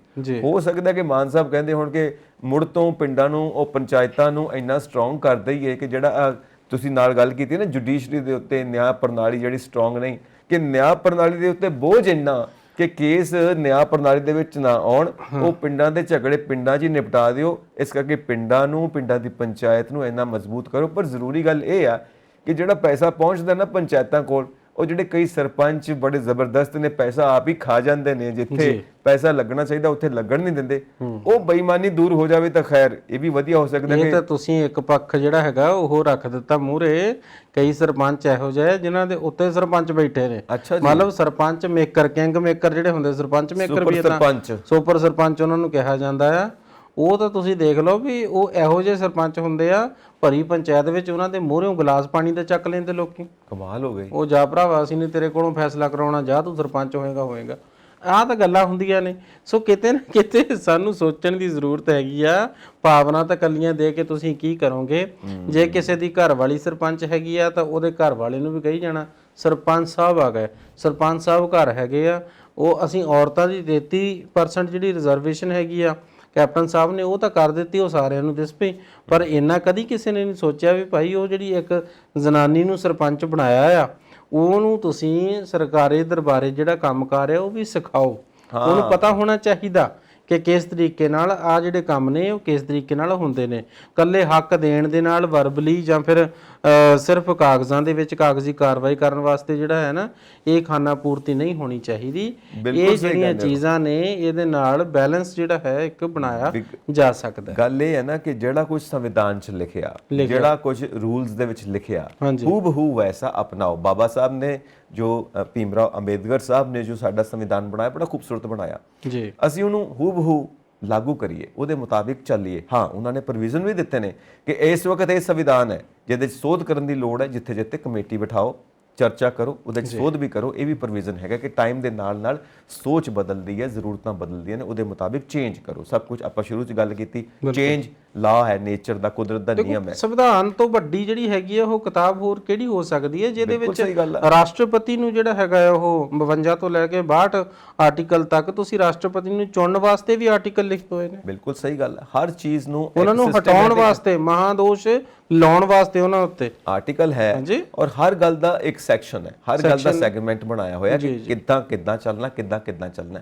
ਜਦੋਂ ਉਹਨਾਂ ਨੇ ਲਿਖਿਆ ਸੰਵਿਧਾਨ, ਪੂਰੀ ਦੁਨੀਆ ਦੇ ਸੰਵਿਧਾਨ ਉਹਨਾਂ ਨੇ ਖੰਗਾਲ ਕੇ ਰੱਖ ਦਿੱਤੇ, ਉਹਦਾ ਨਿਚੋੜ ਕੱਢ ਕੇ ਫਿਰ ਸਾਡੇ ਭਾਰਤ ਦੀ ਸੋਚ ਦੇ ਮੁਤਾਬਿਕ ਕਿਹੜੀ ਚੀਜ਼ ਸਾਨੂੰ ਸੂਟ ਕਰੇਗੀ ਉਹ ਉਹਦੇ ਮੁਤਾਬਿਕ ਲਿਖੀ, ਬਾਕੀ ਹਟਾ ਦਿੱਤੀ। ਮਤਲਬ ਇੰਨਾ ਮਿਹਨਤ ਕਰਨ ਤੋਂ ਬਾਅਦ ਇੱਕ ਪੂਰਾ ਗ੍ਰੰਥ ਤਿਆਰ ਕੀਤਾ ਜਿਸ ਨੂੰ ਅਸੀਂ ਸੰਵਿਧਾਨ ਕਹਿੰਦੇ ਆ ਜੀ। ਉਹਦੇ ਮੁਤਾਬਿਕ ਚਾਹੇ ਉਹ ਸਰਪੰਚ ਹੋਣ, ਚਾਹੇ ਉਹ ਪੰਚ ਹੋਣ, ਚਾਹੇ ਉਹ ਪੰਚਾਇਤਾਂ ਹੋਣ, ਚਾਹੇ ਉਹ ਵਿਧਾਨ ਸਭਾ ਹੋਵੇ, ਰਾਜ ਸਭਾ ਹੋਵੇ, ਲੋਕ ਸਭਾ ਹੋਵੇ, ਉੱਪਰ ਤੋਂ ਲੈ ਕੇ ਹੇਠਾਂ ਤੱਕ ਸਾਰਾ ਕੁਝ ਜੇ ਉਵੇਂ ਚੱਲੇ ਤੇ ਗੜਬੜ ਕਿੱਥੇ ਹੈ? ਗੜਬੜ ਇੱਥੇ ਆ ਜਾਂਦੀ ਜਿੱਥੇ ਨੀਤ ਖੋਟੀ ਹੈ, ਜਿੱਥੇ ਆਪਣੇ ਲਾਲਚ ਪੈ ਗਏ, ਮੈਨੂੰ ਕੀ ਫਾਇਦਾ, ਉੱਥੇ ਆ ਕੇ ਸਾਰੀ ਗੜਬੜ। ਇਹ ਨੀਤ ਜਦੋਂ ਤੱਕ ਸਿੱਧੀ ਨਹੀਂ ਨਾ ਹੋਣੀ, ਉਦੋਂ ਤੱਕ ਕੋਈ ਨੀਤੀ ਸਿੱਧੀ ਨਹੀਂ ਹੋਣੀ। ਨੀਤ ਜਦੋਂ ਤੱਕ ਖੋਟੀ, ਉਦੋਂ ਤੱਕ ਕੋਈ ਪਾਲਿਸੀ ਜਿਹੜੀ ਹੈ ਨਾ ਉਹ ਨਹੀਂ ਚੜ੍ਹਨੀ ਆਪਣੇ ਉਸ ਮਕਾਮ ਦੇ ਉੱਤੇ ਸਫਲਤਾ ਵੱਲ। ਜਦੋਂ ਤੱਕ ਇਹ ਨੀਤਾਂ ਖੋਟੀਆਂ ਨੇ ਉਦੋਂ ਤੱਕ ਬੂਰ ਨਹੀਂ ਪੈਣਾ ਸਾਡੀ ਮਿਹਨਤ ਨੂੰ ਜੀ। ਫਿਰ ਜ਼ੁਬਾਨ ਜਿਹੜੀ ਹੈਗੀ ਉਹ ਗੁੜ ਵਰਗੀ ਮਿੱਠੀ ਕਰਕੇ ਜਦੋਂ ਅਸੀਂ ਲੋਕਾਂ ਕੋਲ ਜਾਂਦੇ ਆ, ਉਹਨਾਂ ਨੂੰ ਵੀ ਸ਼ੂਗਰ ਜਿਹੜੀ ਹੈਗੀ ਉਹ ਕਰ ਦਿੰਦੇ ਆ, ਹੈ ਨਾ, ਵੋਟਾਂ ਮੰਗਣ ਵਾਸਤੇ। ਫਿਰ ਤੁਸੀਂ ਦੇਖੋ ਵੱਡੀਆਂ ਵੱਡੀਆਂ ਸੋਹਣੀਆਂ ਸੋਹਣੀਆਂ ਮਤਲਬ ਗੱਡੀਆਂ ਦੇ ਵਿੱਚੋਂ, ਤੇ ਜਿਸ ਵੇਲੇ ਵੱਡੀਆਂ ਵੱਡੀਆਂ ਪੱਗਾਂ ਵਾਲੇ, ਸੋਹਣੀਆਂ ਸੋਹਣੀਆਂ ਟੋਪੀਆਂ ਵਾਲੇ, ਚਿੱਟੇ ਕੱਪੜਿਆਂ ਵਾਲੇ, ਜਦੋਂ ਇਹ ਲੀਡਰ ਜਿਹੜੇ ਹੈਗੇ ਆ ਕਿਸੇ ਗਰੀਬ ਦੇ ਪੈਰੀਂ ਜਾ ਕੇ ਪੈਂਦੇ, ਕਿੰਨਾ ਮਜ਼ਾ ਆਉਂਦਾ ਉਸ ਵੇਲੇ। ਗਰੀਬ ਕਹਿੰਦਾ ਵੀ ਮੇਰੇ ਤੋਂ ਵੱਧ ਤਾਂ ਜਿਹੜਾ ਹੈਗਾ ਸਤਿਕਾਰ ਹੀ ਕਿਸੇ ਦਾ ਨਹੀਂ ਹੁੰਦਾ। ਫਿਰ ਤੁਸੀਂ ਦੇਖ ਲਓ ਗਰੀਬਾਂ ਦੇ ਨਿਆਣਿਆਂ ਨੂੰ ਚੱਕ ਚੱਕ ਕੇ ਚੁੰਮਦੇ ਆ ਉਸ ਵੇਲੇ। ਔਰ ਇੱਕ ਗੱਲ ਇਹ ਤੁਸੀਂ ਜ਼ਰੂਰ ਵਿੱਚ ਸ਼ਾਮਿਲ ਕਰੋ, ਇਹ ਜਿਹੜੇ ਚਿੱਟੇ ਕੁੜਤੇ ਪਜਾਮੇ ਪਾਏ ਹੁੰਦੇ ਨੇ, ਇਹ ਖੜਖੜ ਕਿਉਂ ਕਰਦੇ ਹੁੰਦੇ ਨੇ? ਇਹਨਾਂ ਨੂੰ ਮਾਵਾ ਲਾਇਆ ਹੁੰਦਾ, ਜਿਹੜਾ ਪੱਗਾਂ ਨੂੰ ਲਾਈਦਾ ਉਹ ਕੁੜਤੇ ਪਜਾਮੇ ਨੂੰ ਗਲਤੀ ਨਾਲ ਲੱਗਦਾ ਕਿ ਵਾਕਈ ਲਗਵਾਉਂਦੇ ਨੇ? ਇਹ ਮਾਇਆ ਹੁੰਦੀ ਹੈ ਜੀ, ਤੇ ਮਾਇਆ ਲੱਗੀ ਹੁੰਦੀ ਆ। ਸੋ ਇਹ ਜਿਹੜੀਆਂ ਚੀਜ਼ਾਂ ਨੇ ਨਾ, ਇਹ ਉਸ ਵੇਲੇ ਸਾਨੂੰ ਬਰਾਬਰਤਾ ਦਾ ਸੰਦੇਸ਼ ਦਿੰਦੀਆਂ। ਪਰ ਜਦੋਂ ਸਮਾਂ ਬੀਤਦਾ ਜਾਂਦਾ, ਉਹੀ ਜਿਹੜਾ ਹੈਗਾ ਉਹ ਫਿਰ ਕਿਸਾਨ ਨਾਲੋਂ ਜਿੱਦਾਂ ਮਜ਼ਦੂਰ ਨੂੰ ਵੱਖ ਕਰਕੇ ਪੇਸ਼ ਕੀਤਾ ਜਾਂਦਾ ਕੁਝ ਬੰਦਿਆਂ ਦੇ ਦੁਆਰਾ, ਕੁਝ ਸ਼ਰਾਰਤੀ ਅਨਸਰ ਆ ਕੇ ਕਿਸਾਨ ਨੂੰ ਮਜ਼ਦੂਰ ਦੇ ਨਾਲੋਂ ਨਿਖੇੜ ਦਿੰਦੇ ਆ, ਵੱਖ ਕਰ ਦਿੰਦੇ ਆ। ਫਿਰ ਉੱਥੇ ਜਿਹੜਾ ਹੈਗਾ ਆ ਰੌਲਾ ਪੈਣਾ ਤਾਂ ਸੰਭਵ ਆ। ਇਸ ਕਰਕੇ ਇਹ ਜਿਹੜਾ ਨਾ ਇੱਕ ਕੱਟਾ ਚਿੱਕੜ ਦੇ ਵਿੱਚ ਜਿਹੜਾ ਹੈਗਾ ਧਸਿਆ ਹੋਇਆ ਨਾ, ਉਹਨੂੰ ਸਾਨੂੰ ਕੱਢਣ ਵਾਸਤੇ ਆਲੇ ਦੁਆਲੇ ਜ਼ੋਰ ਲਾਉਣਾ ਪੈਣਾ, ਤੇ ਉਸ ਤੋਂ ਬਾਅਦ ਵਿੱਚ ਫਿਰ ਉਹਨੂੰ ਧੋਣਾ ਪੈਣਾ, ਉਹਨੂੰ ਸਾਫ਼ ਕਰਨਾ ਪੈਣਾ, ਤੇ ਫਿਰ ਜਿਹੜਾ ਹੈਗਾ ਉਹਦਾ ਗੱਡਾ ਬਣਨਾ ਜਾ ਕੇ। ਨਹੀਂ ਤਾਂ ਫਿਰ ਇਸੇ ਤਰ੍ਹਾਂ ਦੇ ਨਾਲ ਹੀ ਨਾ ਪੰਜਾਬ ਦਾ ਗੱਡਾ ਜਿਹੜਾ ਹੈਗਾ ਉਹ ਅੜਿਆ ਰਹੂਗਾ। ਤੇ ਹੁਣ ਵੈਸੇ ਗੱਡੀਆਂ ਦਾ ਜ਼ਮਾਨਾ ਹੈ, ਤੇ ਜ਼ਮਾਨਾ ਜਿਹੜਾ ਆਪਾਂ ਜਿੱਥੋਂ ਗੱਲ ਸ਼ੁਰੂਆਤ ਕੀਤੀ ਸੀ ਨਾ, ਸਾਂਝੀਵਾਲਤਾ ਦਾ ਜ਼ਮਾਨਾ, ਉਹ ਤਾਂ ਹਮੇਸ਼ਾ ਹੀ ਰਹਿਣਾ। ਭਾਵੇਂ ਗੱਡੇ ਚੱਲਣ, ਭਾਵੇਂ ਗੱਡੀਆਂ ਚੱਲਣ, ਤੇ ਭਾਵੇਂ ਰਾਕਟ ਚੱਲਣ, ਤੇ ਭਾਵੇਂ ਹਵਾਈ ਜਹਾਜ਼ ਚੱਲਣ, ਪਰ ਪੰਜਾਬ ਦੀ ਧਰਤੀ ਤੋਂ, ਗੁਰੂ ਸਾਹਿਬਾਨ ਦੀ ਧਰਤੀ ਤੋਂ ਹਮੇਸ਼ਾ ਅਸੀਂ ਆਪਣੇ ਪਲੇਟਫਾਰਮ ਤੋਂ ਕਵਾਂਗੇ ਸਾਂਝੀਵਾਲਤਾ ਪੰਜਾਬ ਦੀ ਹਮੇਸ਼ਾ ਕਾਇਮ ਰਹਿਣੀ ਚਾਹੀਦੀ ਹੈ। ਬਿਲਕੁਲ ਜੀ। ਔਰ ਇਸੇ ਸਾਂਝੀਵਾਲਤਾ ਦੇ ਸੰਦੇਸ਼ ਦੇ ਨਾਲ, ਵਾਅਦੇ ਦੇ ਨਾਲ ਕਿ ਤੁਸੀਂ ਇਕੱਠੇ ਰਹੋਗੇ, ਤੁਹਾਡੇ ਕੋਲੋਂ ਇਜਾਜ਼ਤ ਚਾਹੁੰਦੇ ਆ ਜੀ। ਮੇਰੇ ਨਾਲ ਸੰਜੀਵ ਜਸ਼ਖੰਨਾ ਜੀ, ਮੇਰੇ ਨਾਲ ਗਗਨਦੀਪ ਸੋਂਧੀ ਜੀ। ਆਪਾਂ ਫਿਰ ਦੋਨੇ ਚੱਲਦੇ ਹਾਂ ਜੀ। ਚੰਗਾ ਜੀ, ਸਤਿ ਸ਼੍ਰੀ ਅਕਾਲ। ਸਤਿ ਸ਼੍ਰੀ ਅਕਾਲ ਜੀ।